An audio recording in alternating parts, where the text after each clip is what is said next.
missing someone. Love with all your heart. Missing someone. Love with heart.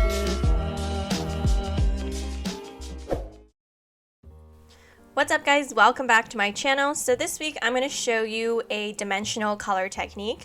So this is my client. She has very subtle highlights as you can see, and they were lifted pretty warm.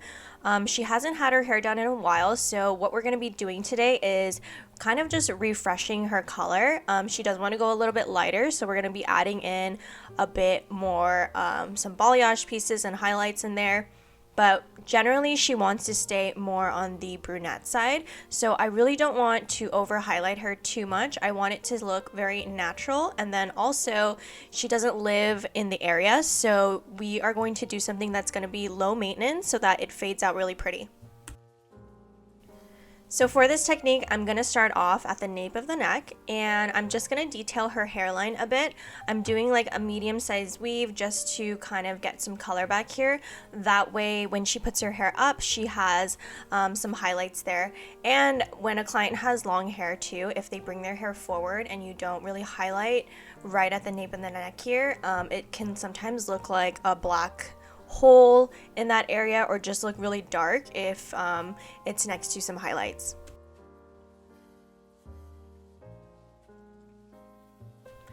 And today I'm going to be using the Blonde Me Schwarzkopf lightener, and I just mixed up a bowl of 6 and 20, and then the rest of the head I'm just going to be using 20 volume, and I like to mix that 1 to 2 with the developer.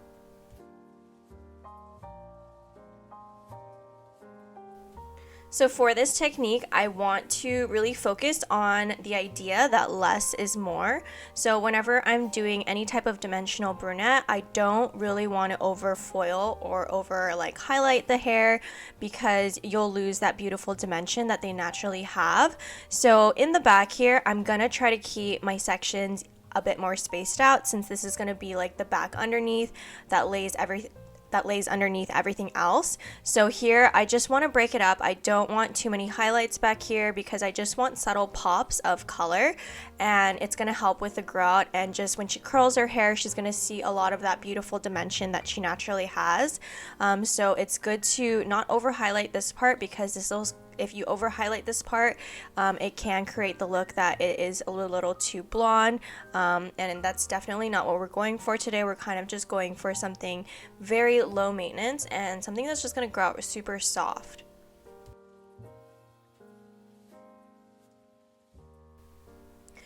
So as I'm doing my color placement as well, everything that is not the hairline, I am pretty much just slicing.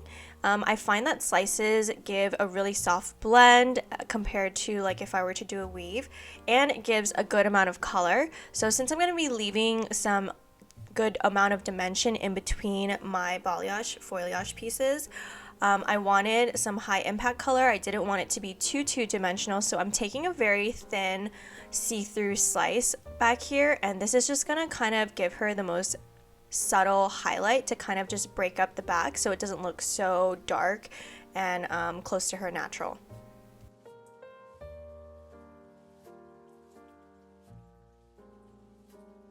And for the back part, I only did 1 foil on each of the hairline, because again, I just want something super soft that's going to kind of break up her natural color.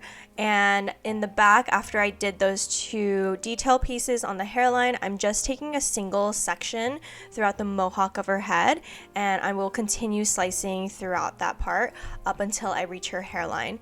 And once I reach her hairline, everything that is around her hairline, I pretty much either take a weave or just like a really thin slice just to kind of break it up and blend everything together.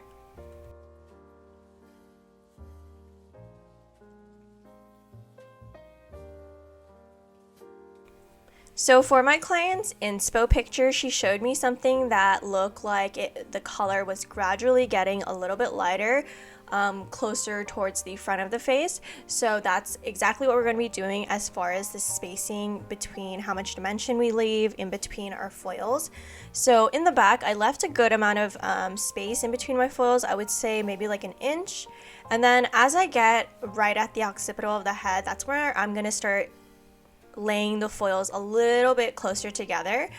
So I'm still slicing, but I'm going to be now going in and doing about a 1/2 inch of negative space in between each slice.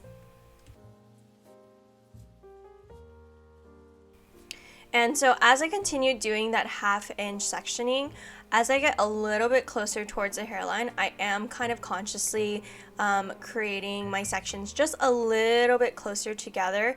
That way it kind of gives that effect to where it looks lighter as it gets towards the front, and then more dimensional as you get towards the back of the head.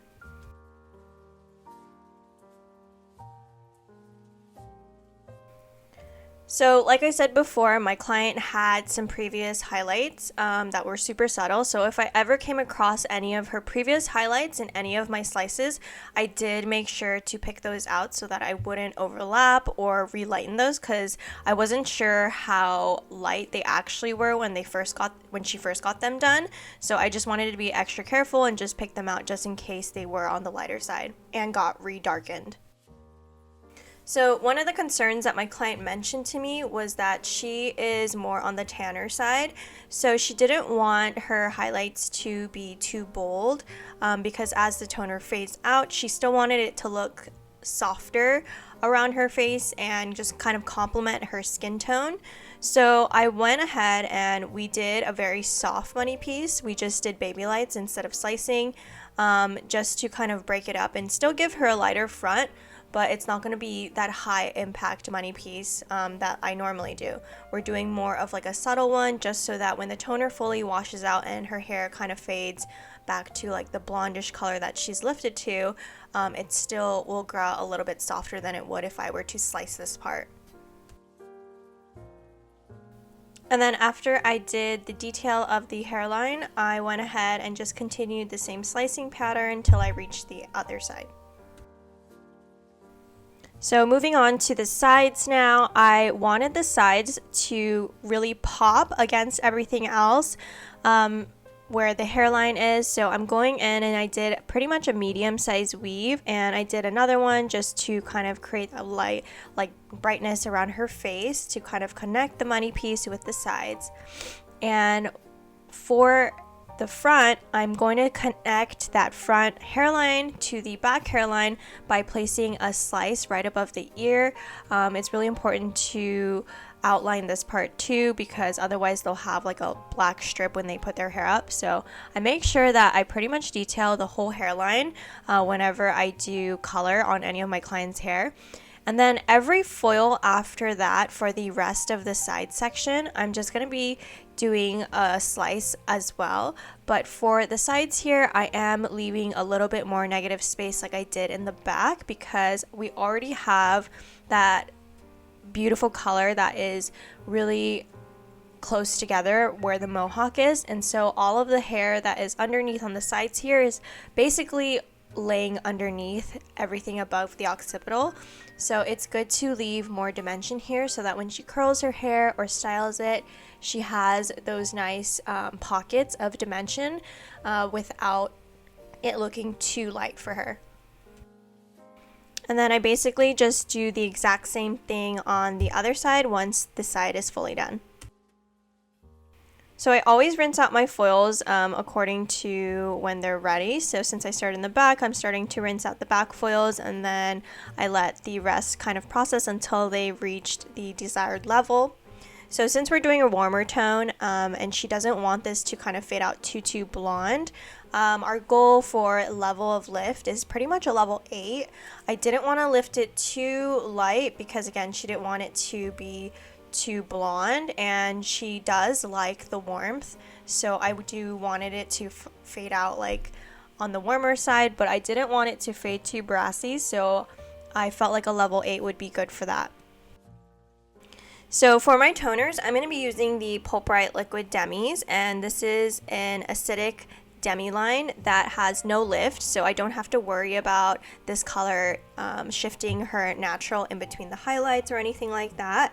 So my formulas for her today, for the root, I mixed up 6-3, which is a level 6 gold. And then I added in some 5-8, which is a level 5 brown. And then just did a few grams of copper booster just to kind of warm up the formula. And for this technique, I've already kind of pre-sectioned out her money piece area because I always like to tone that last. So for the root shade, I am just kind of taking like vertical slices throughout her head, starting from the back and then working my way towards the front. Because again, whenever you're toning, the longer the toner sits on that part of the hair, it does get a little bit deeper. So I wanted it to give that effect to where it gets a little bit lighter towards the front, so I like to start in the back for that reason. And then after I did the root shadow, I did her lighter formula for the mids and ends. I used 6-3, which is that level 6 gold, and then I added a 7-4, which is a level 7 copper, and then again added a little bit more of that copper booster, and I mix all these formulas with the liquid demi developer that it's supposed to be mixed with. Alrighty guys, so here is the finished look. I know it looks super subtle on her, but I was thinking more so of how this is going to fade out. So as this color fades out, those pieces that we added to give her some brightness and dimension, it is going to fade out a lot lighter than it looks now. And when it does fade out, it's going to still fade out on the warmer side and kind of give it like a lighter brown feel than it is now. And like I mentioned before, we were going for that look to where it gradually gets lighter towards the front of the face, and I really do feel like you can see the depth and pockets of when it's curled. So you can see here in the back, it does look a little bit darker than it did as she was facing forward. And I feel like this just gives such a natural feel because whenever the sun highlights anybody's hair, it highlights the front of the face a little bit lighter than it does the rest, so I feel like this gives a really pretty, natural, and subtle look for her. Alrighty guys, I hope you guys enjoyed this transformation. Thank you guys so much for watching, and as always, I will talk to you guys next week.